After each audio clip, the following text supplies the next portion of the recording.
بسم اللہ والحمد للہ والصلاة والسلام علی رسول اللہ وعلی آلہ وصحبہ ومن والاه رب اشرح لی صدری ویسر لی امری واحلل عقدۃ من لسانی یفقہوا قولی اللہم انفعنا بما علمتنا وعلمنا ما ينفعنا وزدنا علما آمین یا رب العالمین۔ ریاض الصالحین میں آج ہمیں جس باب کے مطالعے کا آغاز کرنا ہے اس کا عنوان ہے باب ملاطفۃ الیتیم والبنات وسائر الضعفاء والمساکین والمنکسرین والاحسان الیہم والشفقۃ علیہم والتواضع معہم وخفض الجناح لہم۔ باب کا عنوان بہت طویل ہے، ملاطفۃ الیتیم، یتیموں کے ساتھ لطف و کرم کا معاملہ کرنا۔ یتیم اس کو کہتے ہیں کہ جس کا باپ فوت ہو جائے اور وہ جو ہے وہ بلوغت کی عمر کو نہ پہنچا ہو، تو ٹیکنیکلی یتیم وہ ہوتا ہے کہ جو بالغ نہ ہو اور جس کے سر سے والد کا سایہ اٹھ جائے۔ ورنہ ظاہری بات ہے کہ بہت سے ایسے لوگ ہیں، بلکہ لوگوں کی بڑی تعداد ایسی ہوتی ہے کہ جن کی زندگی میں ان کے والد کا انتقال ہو جاتا ہے لیکن ان کو یتیم نہیں کہا جاتا۔ ٹیکنیکلی یتیم وہ ہے کہ جو نابالغ ہے، چھوٹا ہے اور اس کے سر سے باپ کا سایہ اٹھ جائے، تو اس کے ساتھ لطف و کرم کا معاملہ کرنا۔ والبنات، اور بیٹیوں کے ساتھ عمدگی کا، لطف کا معاملہ کرنا۔ تو اولاد کا تذکرہ بھی کیا جا سکتا تھا لیکن یہاں خاص طور پہ بنات کا تذکرہ کیا ہے، چونکہ جو روایت بھی یہاں پر آئے گی اس میں بھی خاص طور پہ بیٹیوں کا تذکرہ ہے۔ مشرکین مکہ کا معاملہ یہ تھا کہ ان کے ہاں اولاد کی بڑی اہمیت تھی، لیکن اس میں وہ جو نرینہ اولاد ہے اس کو وہ ایسٹ سمجھتے تھے، رحمت سمجھتے تھے، اور جو بیٹیاں ہوتی تھیں اس کو ایک لائبلٹی سمجھتے تھے، ایک قرض سمجھتے تھے۔ اور قرآن مجید نے اس کا تذکرہ بھی کیا ہے کہ وَإِذَا بُشِّرَ أَحَدُهُمْ بِالْأُنثىٰ ظَلَّ وَجْهُهُ مُسْوَدًّا وَهُوَ كَظِيمٌ، جب ان کو بشارت دی جاتی ہے بیٹی کی تو ان کا چہرہ سیاہ پڑ جاتا ہے اور یہ غصے سے یا غم سے اپنے آپ کو گھونٹتے رہتے ہیں۔ یتوارا من القوم من سوء ما بشر بہ، اور جو ان کو بری خبر دی گئی ہے اس کی بنا پر لوگوں سے چھپتے پھرتے ہیں اور یہ سوچتے رہتے ہیں ایمسکہ علی ہون ام یدسہ فی التراب، کہ اس بچی کو رکھیں اپنے پاس ذلت کے ساتھ یا اس کو مٹی میں گاڑ دیں، مٹی میں دبا دیں۔ تو یہاں خاص طور پہ تذکرہ ہے کہ بیٹیوں کے ساتھ اچھا سلوک کرنا، لطف و کرم کرنا۔ وسائر الضعفاء، اور تمام کمزور لوگ، کسی بھی وجہ سے کمزور ہوں، چاہے مالی اعتبار سے کمزور ہوں، چاہے فزیکلی کمزور ہوں، چاہے دنیاوی وجاہت کے لحاظ سے کمتر ہوں۔ والمساکین، اور مساکین کے ساتھ لطف و کرم کرنا۔ مساکین کون لوگ ہیں آگے روایت میں اس کو ان کی ڈیفینیشن بھی بیان ہو جائے گی۔ یہ وہ لوگ ہیں کہ جن کی بنیادی ضرورتیں پوری نہیں ہو پاتی اور یہ مانگتے بھی نہیں ہیں لوگوں سے لگ لپٹ کے، تو ان کے ساتھ لطف و کرم کرنا۔ والمنکسرین، اور وہ لوگ کہ جو پھٹے حالوں ہیں، جو خستہ حال ہیں، تو ان کے ساتھ ملاطفت کرنا۔ والاحسان الیہم، ان کے ساتھ حسن سلوک کا معاملہ کرنا۔ والشفقۃ علیہم، اور ان پر شفقت کا رویہ اختیار کرنا۔ والتواضع معہم وخفض الجناح لہم، اور ان کے لیے تواضع اختیار کرنا اور ان کے لیے جھک کر رہنا۔ یہ پورا باب ہے، یعنی وہ لوگ کہ جو کمزور طبقات ہیں معاشرے کے، سماج کے، ان کے ساتھ لطف و کرم، حسن سلوک اور عمدگی اور تواضع کا رویہ اختیار کرنا۔ شروع میں امام صاحب قرآن مجید کی کچھ آیات یا ان کے ٹکڑے لے کر آئے ہیں۔ قال اللہ تعالی اعوذ باللہ من الشیطان الرجیم بسم اللہ الرحمن الرحیم واخفض جناحک للمؤمنین۔ سورہ ہجر کی آیت نمبر 88 ہے۔ اے نبی صلی اللہ علیہ وسلم، آپ اپنے بازوؤں کو، اپنے شانوں کو جھکا کر رکھیں اہل ایمان کے لیے۔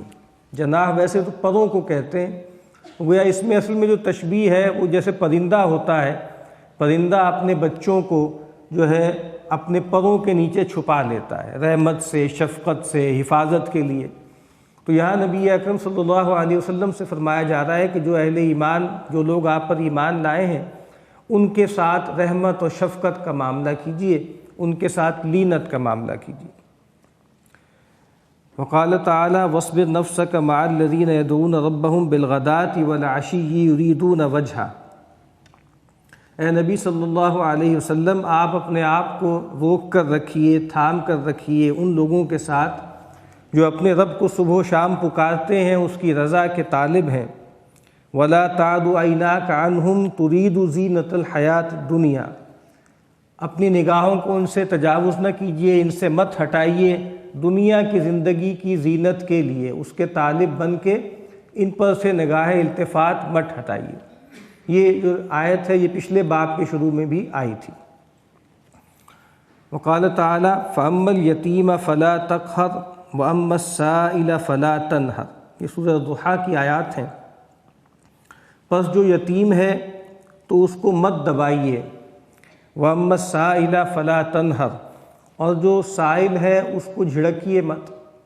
اس سے پہلے اسی صورت میں نبی اکرم صلی اللہ علیہ وسلم پر اللہ تعالیٰ اپنے احسان کا تذکرہ فرماتے ہیں کہ ہم نے آپ کو ووجدک ضالا فہدی، ہم نے آپ کو جویائے حق پایا تو ہم نے آپ کو ہدایت دی۔ ووجدک عائلا فاغنی، ہم نے آپ کو تنگ دست پایا تو ہم نے آپ کو غنی کر دیا۔ ہم نے آپ کو یتیم پایا لیکن ہم نے آپ کو ٹھکانہ فراہم کیا۔ تو یہاں پر کہا کہ آپ یتیم تھے، ہم نے آپ کو ٹھکانہ فراہم کیا، تو اب جو یتیم ہو اس کے ساتھ نرمی کا معاملہ کیجیے، اس کو دبائیے مت، اس پہ ظلم اور جبر مت کیجیے۔ اور ایک موقع تھا کہ آپ جویائے حق تھے، آپ ہدایت کے حق کے طالب تھے، ہم نے آپ کو ہدایت دی۔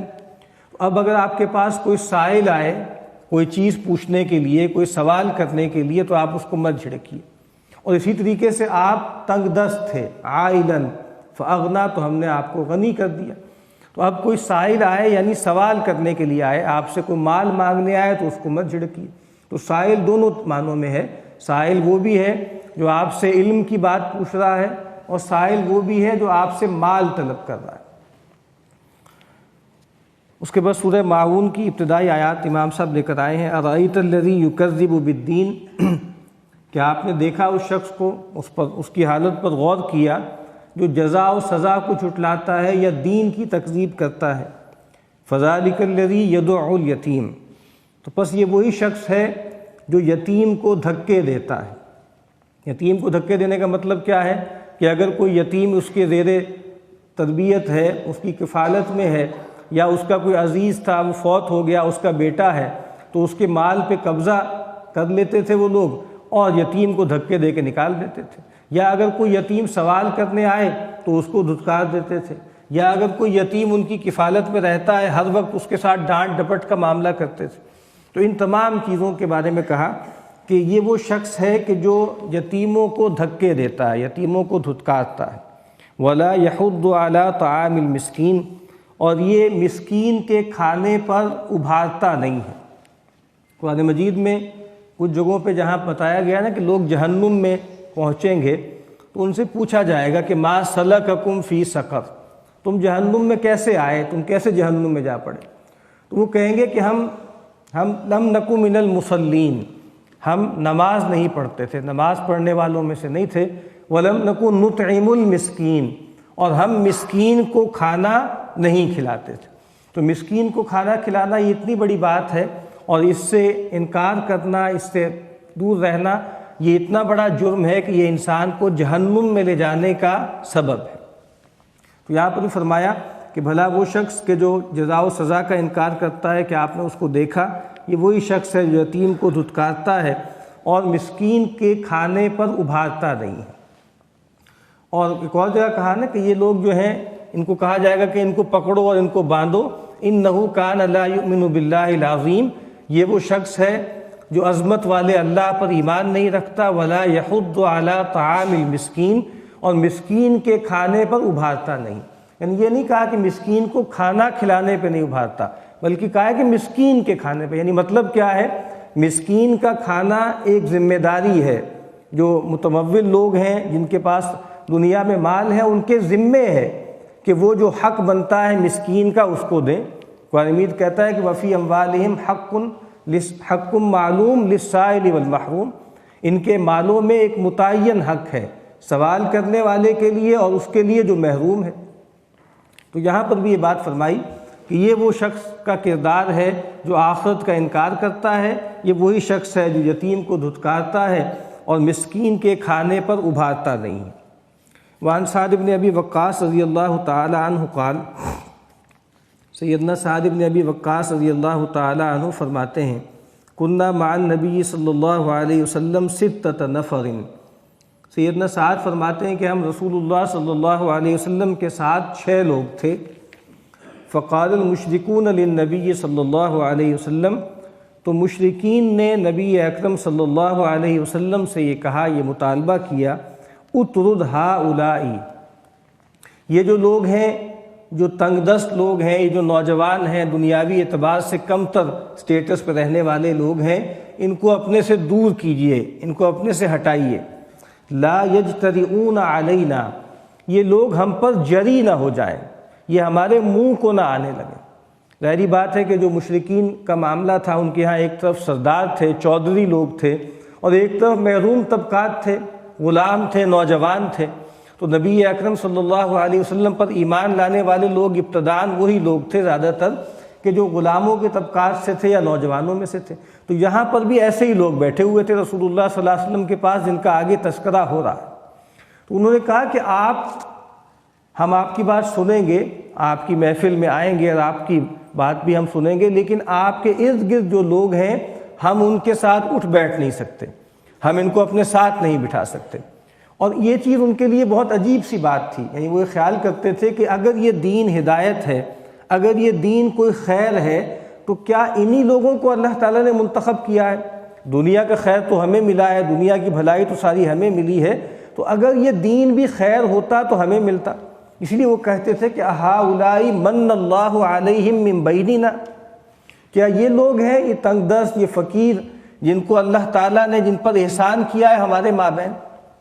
تو انہوں نے رسول اللہ صلی اللہ علیہ وسلم سے درخواست کی، چودھری لوگوں نے، سرداروں نے، کہ آپ ان لوگوں کو اپنے پاس سے ہٹائیں، یہ اگر ہم ان کے ساتھ اٹھنا بیٹھنا شروع کر دیں گے تو یہ ہم پر جری ہو جائیں گے، ہمارے منہ کو آئیں گے۔